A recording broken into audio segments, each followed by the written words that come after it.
Bonjour à tous et bienvenue sur ma nouvelle chaîne Le Monde des Anciens 2, qui est la suite du Monde des Anciens par Samina Itali, qui était une entreprise que j'ai dû fermer parce qu'elle ne me rapportait pas assez de revenus.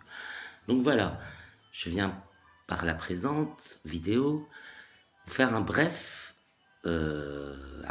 récapitulatif de ce que sont les sciences occultes. Alors, vous ne trouverez pas ici de sciences exactes. Bien sûr, il s'agit de sciences qui restent dans le monde du ressenti, auquel on n'accorde pas suffisamment de crédit aujourd'hui, parce que ce n'est pas quelque chose de concret ou de quantifiable. Ça reste de l'à peu près, ça reste du ressenti, ça reste ce qu'on appelle le sixième sens, bien qu'il ne soit pas prouvé qu'il existe, c'est ça.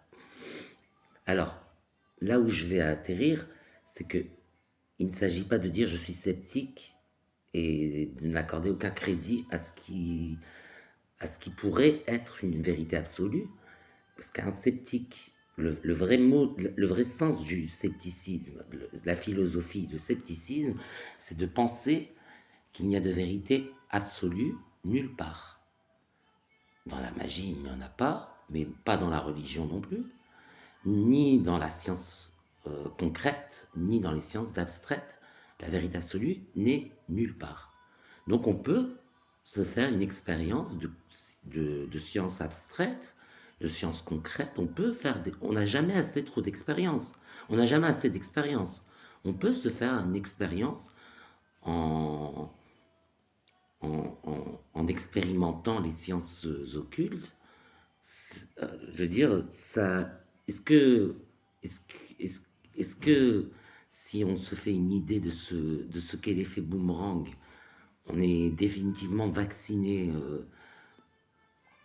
de ce qu'est la magie noire, ou est-ce que on est complètement détruit et on peut plus se relever? Moi, je pense que l'espoir fait vivre. L'espoir fait vivre. Même si je me suis fait une expérience négative de ce qu'était la magie noire, maintenant je connais mon ennemi, je sais que c'est lui l'ennemi, et il n'y aura pas de rechute.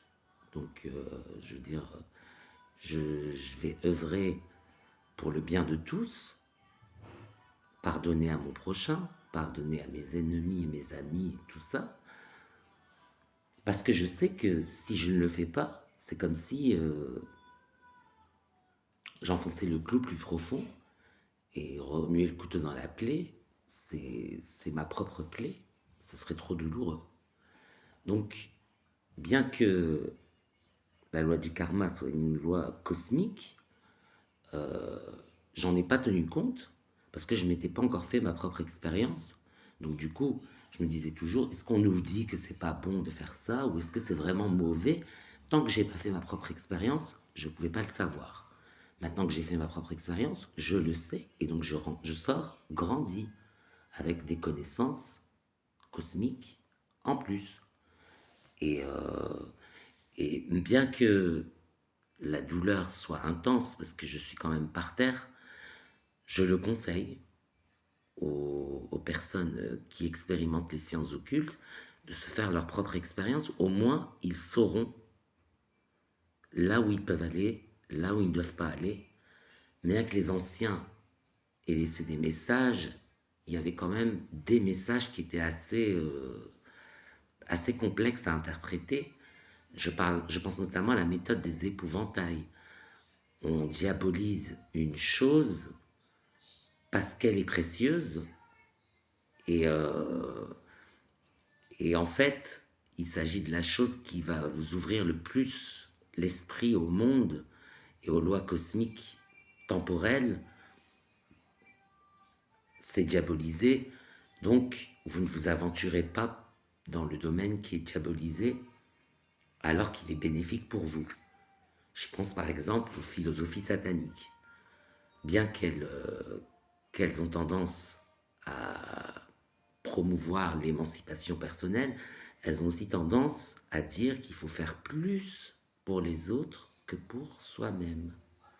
C'est la clé du succès. Faire plus pour les autres que pour soi-même. Bon, j'ai fait plus pour les autres que pour moi-même. J'en ai payé le prix, mais je sais que le Dieu d'amour va me valoriser, va m'élever. Je vais me relever dans tous les cas. C'est une situation temporaire. Je suis provisoirement dans une situation critique, mais je sais que viendront de jours meilleurs. L'orage ne dure pas toute la journée, comme on le dit. Le soleil finira par briller aussi pour moi. Il n'y a pas de raison. Et je sais que ça arrivera. Et là où j'aimerais atterrir, c'est sur le rationalisme. Le rationalisme s'oppose à tout empirisme, donc expérience personnelle, et s'oppose à la foi en un Dieu d'amour. Bref, il ne faut pas aller vers des idées rationnelles. Soyez cartésien. Un cartésien quantifie tout. Il quantifie tout. On peut quantifier des données spirituelles. Aujourd'hui, par exemple, on pense qu'un jour, on pourra écrire un texte juste en le pensant. En commandant à une machine d'écrire, on pourra écrire un texte.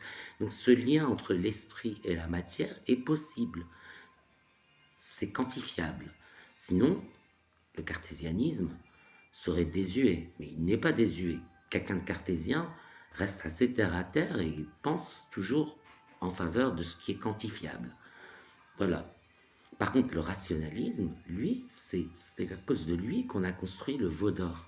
Et si le veau d'or est dans nos mémoires, on se souvient tous de cette histoire, c'est le Dieu d'amour qui a fait cette histoire, qui a libéré un peuple qu'il a choisi parmi tous les peuples pour transmettre un message, pour qu'on se souvienne qu'il est le Dieu unique, qu'il est l'omniscience, l'omnipotence. Il a fait ça pour qu'on se souvienne de lui. Il n'a pas fait ça pour qu'on renie tout ce qu'on a vécu, toute l'expérience qu'on a vécue, ou la foi qu'on a cultivée, qui a pu déplacer des montagnes. C'est pas pour qu'on renie maintenant. Donc le rationalisme est l'ennemi de la foi, est l'ennemi de l'expérience, est l'ennemi de tout ce que vous pouvez faire pour construire une réalité personnelle subjective, concrète, parce que votre réalité personnelle subjective, c'est votre vision du monde, avec votre expérience, vos acquis, vos connaissanses. C'est la vôtre, c'est votre perception du monde, c'est la vôtre, vous n'en aurez pas d'autre. Si vous reniez ce que vous pouvez percevoir, ressentir ou, ou, ou, ou connaître de vos connaissances, de vos acquis, de vos expériences, vous n'avez plus rien. Si vous reniez votre propre vision du monde, vous n'avez plus rien. Personne ne va venir vous donner une nouvelle vision du monde qui vous correspondra. Il y aura toujours du rationalisme, il y aura toujours ceci, il y aura toujours cela, du scepticisme, et puis hop, on va vous faire une vision du monde qui ne vous correspond pas et à laquelle vous devrez croire parce que vous ne croirez plus en votre propre perception du monde. Je pense à un philosophe comme Emerson qui a écrit un livre qui s'appelle La confiance en soi, et dedans il décrit que votre vision du monde est la vôtre et que vous n'en avez pas d'autre. Et c'est assez bien fait comme livre, parce que il est vrai que si vous reniez votre propre vision du monde à vous, personne viendra vous donner une vision plus objective, on va dire. Elle ne correspondra pas forcément à toutes vos attentes, à toutes vos connaissances, à toutes vos expériences. Elle correspondra seulement à une certaine philosophie, scepticisme, rationalisme ou autre, mais pas en accord avec vous-même et qui ne vous permettra pas de vous épanouir. Si vous voulez vous épanouir, il faut accepter votre vision à vous du monde.